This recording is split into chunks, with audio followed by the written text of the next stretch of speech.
तो कल्पना कीजिए, मतलब एक बहुत ही दिलचस्प बात सोचिए कि अगर इस पूरे ब्रह्मांड के रचयिता ने खुद ही एक क्लासरूम खोल लिया हो, तो उस क्लास का नज़ारा कैसा होगा?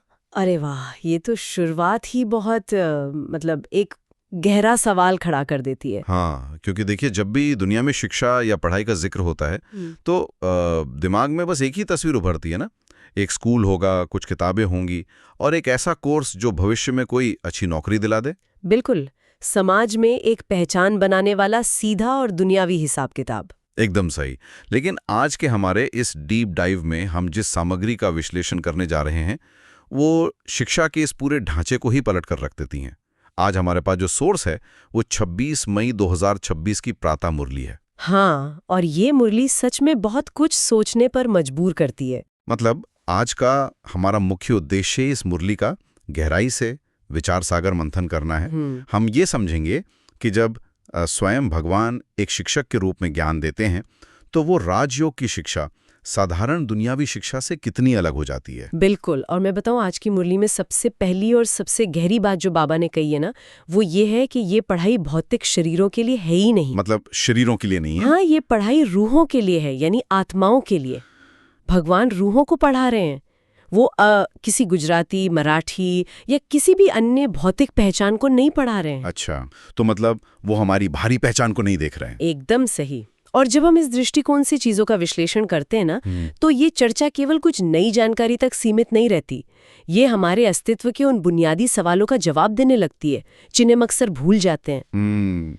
लेकिन थोड़ा रुकिए, ये जो रूहों की पढ़ाई वाली बात है ना, ये सुनने में तो बहुत काव्यात्मक लगती है, पर इसका व्यवहारिक मतलब क्या है? व्यवहारिक मतलब यह है कि भगवान को सिर्फ एक दूर बैठी शक्ति नहीं माना जा रहा है। हाँ, क्योंकि आमतौर पर तो सदियों से यही परंपरा रही है कि भगवान की सिर्फ पूजा की जाती है, मतलब मंदिरों में जाना, प्रार्थना करना, बस यही एक रिश्ता रहा है इंसान और ईश्वर के बीच। बिल्कुल, लेकिन इस मुरली में एक बहुत बड़ा शिफ्ट है।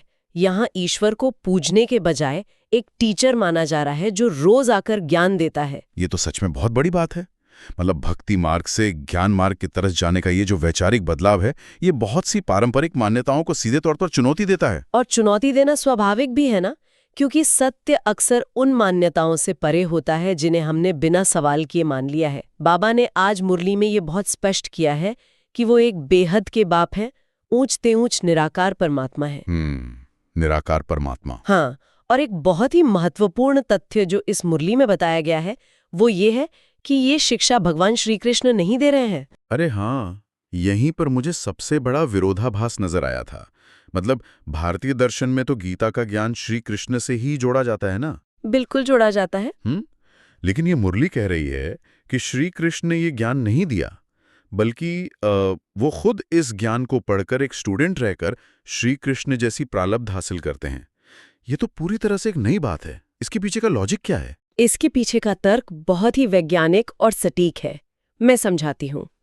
मुरली में शिव बाबा समझाते हैं कि श्री कृष्ण तो स्वयं 84 जन्मों के चक्र में आते हैं। अच्छा, वो खुद चक्र में आते हैं। हाँ, अब आप ही सोचिए, जो सत्ता खुद जन्म मरण के इस पूरे चक्र का हिस्सा है, वो किसी और को इस चक्र से बाहर आने का रास्ता कैसे बता सकती है? हाँ, ये बात तो है। वो पूरी सृष्टि के आदि मध्य अंत का संपूर्ण सत्य कैसे बताएगा जो खुद नाटक के बीच में है? बिल्कुल, पूर्ण सत्य तो केवल वही बता सकता है जो इस चक्र से पूरी तरह बाहर हो, जो कभी जन्म मरण में ना आता हो, यानी निराकार शिव। ये तर्क तो अपनी जगह बहुत मजबूत है कि चक्र से बाहर वाला ही चक्र का सत्य बता सकता है। लेकिन यहाँ एक और बहुत बड़ा सवाल खड़ा होता है। वो क्या?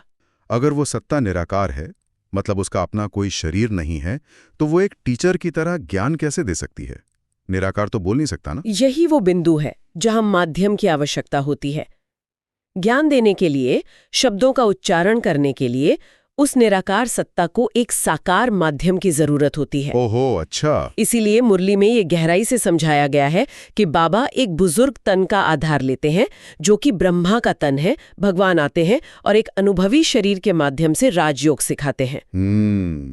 राजयोग। हाँ, और इस शब्द राजयोग पर ध्यान देना बहुत जरूरी है। ये प्रजायोग नहीं है। प्रजायोग नहीं है मतलब ये सिर्फ हाथ जोड़कर खड़े रहने या किसी का अंधानुकरण करने वाली बात नहीं है। राजयोग का मतलब है खुद पर, अपनी कर्मेंद्रियों पर राज करने की शिक्षा, स्वयं को आत्मा समझकर अपने मन और बुद्धि का राजा बनना। अरे वाह, ये सच में एक बहुत ही सशक्त करने वाला विचार है। मतलब हम सिर्फ एक फॉलोअर नहीं बन रहे बल्कि खुद के शासक बन रहे हैं। एकदम सही। तो अब जब ये स्पष्ट हो गया कि टीचर कौन है और पढ़ाने का तरीका क्या है, तो ये सवाल उठता है कि इस रूहानी स्कूल के नियम क्या हैं? नियम बहुत अलग हैं दुनियावी स्कूलों से। हाँ, क्योंकि दुनियावी स्कूलों में तो जो जितने साल पढ़ता है वो उतना सीनियर होता है। लेकिन आज की मुरली के प्रश्नोत्तर भाग में एक बहुत ही हैरान करने वाला पॉइंट है। जी बिल्कुल। मुरली कहती है कि इस पढ़ाई में 3 महीने के नए लेकिन तीखी बुद्धि वाले बच्चे पुराने विद्यार्थियों से भी आगे निकल सकते हैं। ये तो सच में कमाल है। मतलब ये आध्यात्मिक प्रगति की गति का एक बहुत ही दिलचस्प नियम है। दुनिया में हर जगह तो चाहे कॉर्पोरेट जगत हो या सरकारी नौकरियां, सीनियरिटी तो कुर्सी पर बिताए समय से तय होती है ना। हाँ, भौतिक दुनिया में ऐसा ही होता है, लेकिन रूहानी दुनिया में समय का वो पैमाना काम नहीं आता। इसे पढ़ते हुए मुझे तुरंत आज की आधुनिक टेक स्टार्टअप्स की याद आ गई। अच्छा, वो कैसे? सोचिए ना, किसी पुरानी आईटी कंपनी में कोई व्यक्ति 15 साल से काम कर रहा है, लेकिन एक नया 22 साल का इंजीनियर आता है और 3 महीने में अपनी तीखी बुद्धि से कोई ऐसा गजब का एआई इनोवेशन कर देता है कि वो कंपनी का सबसे अहम हिस्सा बन जाता है। हाँ, स्टार्टअप की दुनिया में ये मेरिटोक्रेसी तो बहुत आम है। बिल्कुल, लेकिन आध्यात्मिकता में क्या ये उन पुराने विद्यार्थियों के लिए थोड़ा झकझोरने वाला या अन्यायपूर्ण नहीं लगता, जो सालों से तपस्या कर रहे हैं? तो देखिए, ये सतही तौर पर अन्यायपूर्ण लग सकता है, लेकिन गहराई में जाने पर यह पूरी तरह से न्यायपूर्ण है। वो कैसे? क्योंकि रूहानी पढ़ाई में सीनियरिटी इस बात से तय नहीं होती कि आपने कितने साल गुजारे हैं, बल्कि इस बात से तय होती है कि सत्य को कितनी गहराई, कितनी स्पष्टता और कितनी तीव्रता से ग्रहण किया गया है। तीव्रता से। इसी को मुरली में तीव्र पुरुषार्थी कहा गया है। अगर किसी आत्मा की कैच करने की क्षमता तेज है, उसका निश्चय पक्का है और उसके जीवन में धारणा मजबूत है, तो समय मायने नहीं रखता। अच्छा, मतलब वो कम समय में भी सर्वोच्च अवस्था तक पहुंच सकती है? बिल्कुल पहुंच सकती है। तो इस पूरी दौड़ का या कहें इस तीव्र पुरुषार्थ का अंतिम लक्ष्य क्या है? ये टेक स्टार्टअप वाला इनोवेशन तो समझ आ गया, लेकिन इस रूहानी पढ़ाई की अंतिम मंजिल क्या है? बाबा ने मुरली के प्रश्न उत्तर में इसका बहुत स्पष्ट उत्तर दिया है। पुरुषार्थ तब तक करना है जब तक कर्मातीत अवस्था प्राप्त न हो जाए। ये कर्मातीत अवस्था शब्द सुनने में बहुत भारी लगता है। इसका असली मतलब क्या है? मैं बताती हूँ। मतलब इसे रोजमर्रा की जिंदगी में कैसे समझा जाए? क्या इसका मतलब बस एक परीक्षा पास करके कोई सर्टिफिकेट लेना है? नहीं, ये सिर्फ एक ग्रेड लाने की बात नहीं है। कर्मातीत अवस्था को अगर हम व्यवहारिक रूप में समझें, तो इसका मतलब है अतीत के सभी बंधनों, कर्मों के हर एक हिसाब किताब से पूरी तरह मुक्त हो जाना। सब कुछ से मुक्त? हाँ, शरीर में रहते हुए भी एक ऐसी स्थिति जहां दुनिया का कोई भी शोर, कोई भी दुख या पुराने कर्मों का बोझ आत्मा को भारी ना कर सके। इसका कोई रोजमर्रा का उदाहरण क्या हो सकता है? मान लीजिए कोई व्यक्ति किसी ऑफिस में बहुत ही तनावपूर्ण माहौल के बीच बैठा है। हर तरफ से दबाव है, लोग गुस्सा कर रहे हैं। हाँ, जो कि बहुत आम बात है आजकल। बिल्कुल। अब एक साधारण व्यक्ति उस तनाव को अपने अंदर सोख लेगा, भारी हो जाएगा और पलटकर प्रतिक्रिया देगा। लेकिन जो आत्मा कर्मातीत अवस्था के करीब है, वो उस पूरे नाटक को देखते हुए भी अंदर से बिल्कुल हल्की और शांत रहेगी। अरे वाह! जैसे कमल का फूल कीचड़ में रहते हुए भी उससे अछूता रहता है। कोई भी बाहरी चीज उसके आंतरिक संतुलन को बिगाड़ नहीं सकती। यही वो अंतिम लक्ष्य है जिसके लिए ये पूरी पढ़ाई पढ़ी जा रही है। मतलब सारा बैगेज, सारा पुराना सामान यहीं छोड़कर एकदम हल्के हो जाना, बहुत ही सुंदर बात है ये। हाँ बिल्कुल। लेकिन इस कर्मातीत अवस्था तक पहुंचने के लिए ये जानना भी तो जरूरी है कि हम असल में किस चीज से बंधे हुए हैं। ये कीचड़ या ये हिसाब किताब शुरू कहाँ से हुआ? और यहीं पर ये चर्चा एक बहुत ही बड़े पैमाने पर जाती है, जहां मुरली हमें सृष्टि के चक्र और 84 जन्मों की गहराई में ले जाती है। वो 84 जन्मों वाला चक्र? हाँ, बाबा समझाते हैं कि दुनिया का वास्तविक इतिहास और भूगोल क्या है। आत्माएं गोल्डन, सिल्वर, कॉपर और आयरन एज यानी सतयुग, त्रेतायुग, द्वापर युग और कलयुग में एक पूरा चक्र लगाती हैं। मुरली में बताया गया है कि हम सभी एक समय में सतो प्रधान थे, स्वर्ग के मालिक थे और धीरे धीरे 84 जन्मों का सफर तय करते हुए तमो प्रधान अवस्था में आ गए हैं। यानी इस कांटों की दुनिया में जिसे नर्क कहा गया है। थोड़ा रुकिए, जो लोग इस कॉन्सेप्ट को पहली बार सुन रहे हैं उनके लिए इस सतोप्रधान से तमोप्रधान के सफर का असली मतलब क्या है, इसे थोड़े सरल शब्दों में कैसे समझा जाए? तो देखिए, इसे एक बहुत ही रोजमर्रा के उदाहरण से समझा जा सकता है। जब एक नया स्मार्टफोन बॉक्स से बाहर आता है तो वो सतोप्रधान होता है। हाँ, एकदम फ्रेश। उसकी बैटरी 100% पर होती है, वो बहुत तेज चलता है, कोई हैंग होने की समस्या नहीं होती, वो अपनी सर्वश्रेष्ठ अवस्था में होता है। लेकिन जैसे जैसे समय बीतता है उसमें बहुत सारा डेटा भर जाता है, वायरस आ जाते हैं, बैटरी डिग्रेड हो जाती है। हाँ, और फिर वो फोन हैंग होने लगता है, एकदम तमोप्रधान। एकदम सही पकड़ा आपने, वो फोन की तमोप्रधान अवस्था है। इसी तरह आत्माएं जब सृष्टि की शुरुआत में यानी सतयुग में आती हैं तो वे पूरी तरह शुद्ध, शांत और ऊर्जा से भरपूर होती हैं। ये उनकी सतोप्रधान अवस्था है। लेकिन जन्म दर जन्म शरीर लेते हुए विकारों और पुराने कर्मों के बोझ से उनकी ऊर्जा क्षीण हो जाती है, बैटरी डाउन हो जाती है। यही तमोप्रधान अवस्था है। ये स्मार्टफोन वाला उदाहरण एकदम सटीक है। आत्मा रूपी बैटरी का डिग्रेड होना। लेकिन इसी बिंदु पर आज की मुरली एक ऐसा दावा करती है जो मुझे सबसे ज्यादा चौंकाने वाला लगा। वो कौन सा दावा? मुरली स्पष्ट रूप से मोक्ष की अवधारणा को ही खारिज कर देती है। हाँ, ये बहुत दिलचस्प पहलू है। मतलब सदियों से लगभग हर भारतीय दर्शन का अंतिम लक्ष्य ही मोक्ष माना गया है। हाँ। जन्म मरण के चक्र से पूरी तरह बाहर निकल जाना। इंसान इस दुख भरी दुनिया से इतना थक चुका है कि वो बस मुक्ति चाहता है। फिर ये मुरली उस मोक्ष को क्यों खारिज कर रही है? ये सवाल बहुत ही स्वाभाविक है और मुरली इसका बहुत ही मनोवैज्ञानिक उत्तर देती है। हमें ये समझने की कोशिश करनी होगी कि लोग मोक्ष चाहते क्यों हैं। जाहिर है, दुखों से परेशान होकर। बिल्कुल। जब आत्माएं कलयुग में बहुत दुखी हो जाती हैं, जब वे तमोप्रधान अवस्था की थकान महसूस करती हैं, तब वे जन्म मरण से घबराकर मोक्ष मांगती हैं। ये एक तरह का एस्केपिज्म है या कहे पलायनवाद है। हाँ, भागना चाहते हैं लोग। वे सोचते हैं कि भगवान में लीन हो जाना या अपने वजूद को ही मिटा देना अंतिम शांति है। हाँ, क्योंकि जब नाटक में बहुत दुख हो तो इंसान बस स्टेज छोड़कर भागना ही चाहता है। लेकिन बाबा कहते हैं कि भागना समाधान नहीं है। सृष्टि एक अनादि नाटक है और इस वर्ल्ड हिस्ट्री ज्योग्राफी के पार्ट से कोई भी हमेशा के लिए छूट नहीं सकता। हमेशा के लिए नहीं छूट सकते। जी, भगवान का काम आत्माओं को मिटाना या उन्हें शून्य में भेजना नहीं है। मुरली ने बाबा कहते हैं कि मैं तुम्हें राजयोग सिखाकर फिर से एवर हेल्दी, वेल्दी और हैप्पी बनाता हूँ। मैं तुम्हें कांटों से निकालकर फिर से फूल बनाता हूँ। अच्छा, मतलब समाधान स्टेज छोड़ना नहीं है, बल्कि अपनी स्क्रिप्ट को, अपने किरदार को फिर से उस गोल्डन एज के स्तर तक उठाना है। एकदम सही। और सच बात तो ये है कि अगर कोई एक ऐसे नाटक में है जहां वो पूरी तरह से स्वस्थ, संपन्न और खुश है, जहां कोई दुख नहीं है, तो वो उस खूबसूरत स्टेज को छोड़कर मोक्ष में क्यों जाना चाहेगा? यही तो इस पूरे ज्ञान की सबसे बड़ी खूबसूरती है। ये जीवन को देखने का एक बेहद सकारात्मक नजरिया है। ये हमें जीवन से भागना नहीं, बल्कि जीवन को सर्वोच्च स्तर पर जीना सिखाता है। बहुत खूब। और शायद इसीलिए मुरली में इस वर्तमान समय को, इस संगम युग को सच्चा कुंभ का मेला कहा गया है। कुंभ का मेला? पर आमतौर पर तो लोग कुंभ में नदियों में स्नान करने जाते हैं ना? बाबा समझाते हैं कि पानी के स्नान से आत्मा पावन नहीं हो सकती। सच्चा कुंभ तब है जब आत्माओं का उस एक परमात्मा से मिलन होता है। ओहो, आत्मा और परमात्मा का मिलन। हाँ, ज्ञान के सागर में जब आत्माएं डुबकी लगाती हैं, तब उनके पुराने जन्मों के पाप कटते हैं। और मुरली में इस ज्ञान के स्रोत को एक बहुत ही अनोखे नाम से पुकारा गया है। इसे एक अस्पताल और यूनिवर्सिटी दोनों कहा गया है। अस्पताल और यूनिवर्सिटी दोनों एक साथ? ये कॉम्बिनेशन तो बहुत गहरा लग रहा है। इसे ऐसे समझा जा सकता है कि यूनिवर्सिटी इसलिए क्योंकि यहाँ ब्रह्मांड के सर्वोच्च ज्ञान की पढ़ाई हो रही है, जिससे वेल्थ यानी ईश्वरीय संपत्ति, दैवीय गुण और एक नई समझ मिलती है।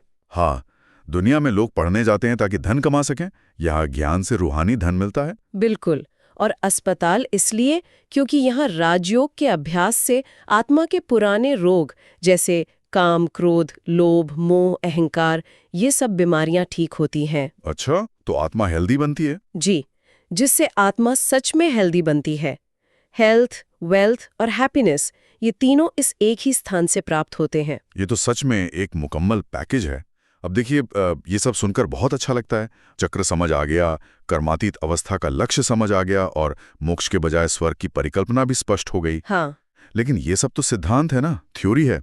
सबसे बड़ा सवाल ये है कि इस भारी भरकम ज्ञान को आज, अभी, इसी वक्त अपनी रोजमर्रा के जीवन में कैसे उतारें। यही सबसे जरूरी हिस्सा है। हाँ, और ये हमें मुरली के उस हिस्से की ओर ले जाता है जो पूरी तरह से एक्शन पर आधारित है, यानी धारणा, वरदान और स्लोगन का विचार, सागर मंथन। बिल्कुल। तो धारणा में बाबा ने जो बात कही है ना, वो एक तरह का रियलिटी चेक है। चेतावनी दी गई है कि इस हीरे तुल्य अनमोल जीवन को कौड़ियों के पीछे नहीं गंवाना है। बाबा याद दिलाते हैं कि मौत सामने खड़ी है, इसलिए अपना सब कुछ रूहानी सेवा में सफल करना है। ये कौड़ियाँ क्या हैं? कौड़ियां यानी वो सारी व्यर्थ की बातें, दुनियावी आकर्षण, गॉसिप, अनावश्यक चिंताएं और भौतिक चीजों के पीछे की अंधी दौड़, जिनका आत्मा के अंतिम सफर में कोई मूल्य नहीं है। बाप रे, सच में एक बहुत बड़ा रिमाइंडर है हम सब के लिए। लेकिन पता है, आज की मुरली का जो वरदान है उसने मुझे सबसे ज्यादा प्रभावित किया। हाँ, कैचिंग पावर की बात है ना? हाँ, बाबा ने कैचिंग पावर यानी पकड़ने की शक्ति की बात की है। मुरली में उदाहरण दिया गया है कि जैसे साइंसदान बहुत पहले के साउंड को कैच कर लेते हैं, वैसे ही हमें साइलेंस की शक्ति से अपने आधि दैवी संस्कारों को कैच करना है और अनुभव करना है कि मैं ही वो था और फिर बन रहा हूं। ये मैं ही वो था का एहसास बहुत शक्तिशाली है। ये एक तरह का आत्मस्मृति का जागरण है। बिल्कुल। और इस कैचिंग पावर को समझने के लिए मुझे एक रूपक याद आ रहा है। बताइए। ये बिल्कुल वैसा है जैसे किसी बहुत पुराने रेडियो को ट्यून करना। मान लीजिए आपके पास एक विंटेज रेडियो है। शुरुआत में जब आप उसे ऑन करते हैं तो सिर्फ खर-खर की आवाज आती है, बहुत सारा डिस्टॉर्शन और शोर होता है। हाँ, बिल्कुल ऐसा ही होता है पुराने रेडियो में। तो ये शोर बिल्कुल आज के कलयुग की तरह है। हमारे दिमाग में जो कौड़ियां हैं ना, तनाव, सोशल मीडिया का शोर, चिंताएं, यही वो रेडियो का डिस्टॉर्शन है जो हमें कुछ साफ सुनने नहीं देता। बहुत सही तुलना है। लेकिन जब आप उस नॉब को बहुत ध्यान से घुमाते हैं, गहरी शांति में जाते हैं और उसे सही फ्रीक्वेंसी पर सेट करते हैं तो अचानक से सारा शोर गायब हो जाता है और एक बहुत ही मधुर, पुराना और जाना पहचाना गीत बजने लगता है। क्या बात है।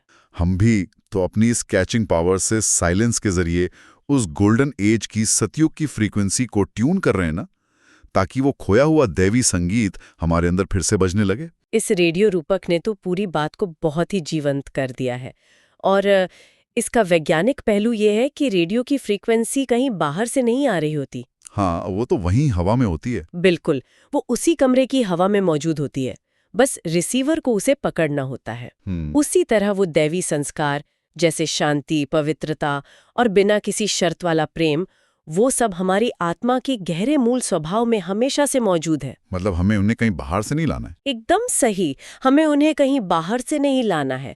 हमें बस साइलेंस की शक्ति से उस दुनियावी खरखर को हटाकर खुद को उस ओरिजिनल फ्रीक्वेंसी पर वापस ट्यून करना है। और जब वो फ्रीक्वेंसी ट्यून हो जाती है तो उसका परिणाम क्या होता है? इसी का जवाब आज के स्लोगन में छिपा है। बिल्कुल। स्लोगन में बाबा ने कहा है कि खुशी ब्राह्मण जीवन का श्वास है। शरीर भले चला जाए लेकिन खुशी न जाए। शरीर भले चला जाए लेकिन खुशी न जाए। हाँ, जब आप अपने उन असली संस्कारों को कैच कर लेते हैं तो वो खुशी एक स्थायी अवस्था बन जाती है। ये वो बाहरी खुशी नहीं है जो किसी की तारीफ मिलने पर या प्रमोशन मिलने पर होती है और फिर थोड़ी देर में खत्म हो जाती है। वो तो टेम्पररी होती है। हाँ, ये आंतरिक श्वास की तरह है। जिस तरह श्वास रुक जाए तो भौतिक जीवन खत्म हो जाता है, वैसे ही अगर खुशी चली जाए तो ये ब्राह्मण जीवन, ये रूहानी जीवन मृत सम्मान हो जाता है। ये बहुत ही गहरी और कठोर सच्चाई है।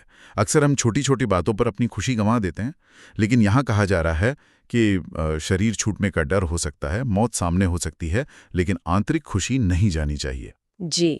और इस अडिग स्थिति को बनाए रखने के लिए बाबा ने एक बहुत ही कड़क बात कही है। वो एक धक वाली बात। हाँ, कहा है कि सौदा एक धक से करना है, दो नावों में पैर नहीं रखना है। ये उन लोगों के लिए है जो आध्यात्मिकता और दुनियावी आकर्षण दोनों नावों में एक साथ पैर रखकर चलना चाहते हैं। जो ऐसा करते हैं वे हमेशा उलझन और हलचल का शिकार रहते हैं। बैलेंस करने के चक्कर में गिर जाते हैं। बिल्कुल। लेकिन जो एक धक से यानी एक सेकंड के दृढ़ निश्चय के साथ अपना पूरा झुकाव सत्य की ओर कर लेते हैं, वे सदा अचल और अडोल रहते हैं। उनकी रेडियो की फ्रीक्वेंसी कभी बार बार डिस्टर्ब नहीं होती। तो अगर हम आज की इस पूरी गहन चर्चा को, इस विचार सागर मंथन को समेटें, तो हमने बहुत से गहरे पहलुओं को छुआ है। हाँ, बहुत कुछ कवर किया आज हमने। सबसे पहले तो ये स्वीकार करना कि ब्रह्मांड का रचयिता स्वयं एक टीचर के रूप में इस रूहानी स्कूल को चला रहा है। जी। और इस स्कूल में वर्षों की सीनियरिटी से ज्यादा 3 महीने की तीव्र लगन और कैचिंग पावर मायने रखती है, जो हमें कर्मातीत अवस्था तक ले जा सकती है। हमने ये भी समझा कि कैसे ये ज्ञान मोक्ष की निष्क्रिय अवधारणा को खारिज कर देता है और हमें वापस 84 जन्मों के चक्र में स्वर्ग का एक बेहतरीन पार्ट बजाने के लिए प्रेरित करता है। बिल्कुल। ये ज्ञान रूपी अस्पताल और यूनिवर्सिटी हमें शारीरिक और मानसिक बीमारियों से मुक्त कर ईश्वरी संपदा देता है। और सबसे अहम बात, इस अनमोल जीवन को व्यर्थ की कौड़ियों में न गवाकर साइलेंस की शक्ति से अपने आदिदैवी संस्कारों को कैच करना है, ताकि खुशी हमेशा हमारा श्वास बनी रहे। एकदम सही। आज के इस दौर में जहां हम हर तरफ सूचनाओं के ओवरलोड से घिरे हुए हैं, एंग्जाइटी हमारी जिंदगी का एक सामान्य हिस्सा बन गई है, तब ये मुरली एक बहुत ही स्पष्ट रास्ता दिखाती है। ये हमें याद दिलाती है कि हम इन बाहरी परिस्थितियों के गुलाम नहीं हैं, बल्कि हम उस एक परमपिता के विद्यार्थी हैं और हमारा असली स्वरूप एवर हेल्दी और हैप्पी होना ही है। तो आज की इस डीप डाइव को खत्म करने से पहले हम विचार करने के लिए अंतिम बात छोड़ना चाहेंगे। आज दिन भर के इस भारी शोर शराबे और हलचल के बीच जब भी आपको तनाव महसूस हो, तो एक पल के लिए रुकिए। बस एक पल के लिए। हाँ, सोचिए कि आपके पास उस परमपिता शिव बाबा की दी हुई वो अद्भुत कैचिंग पावर है। तो आज आप अपने किस एक ओरिजिनल दैवी संस्कार को कैच करेंगे? क्या वो गहरी शांति होगी? क्या वो बिना किसी शर्त वाला प्रेम होगा? या फिर वो अटूट खुशी होगी? आज उस पुराने रेडियो की नॉब को घुमाइए और अपनी उस खोई हुई दैवी फ्रीक्वेंसी को ट्यून करने की कोशिश कीजिए। ओम शांति। इस रूहानी गहन चर्चा में हमारे साथ जुड़ने के लिए आप सभी का बहुत बहुत धन्यवाद। ओम शांति।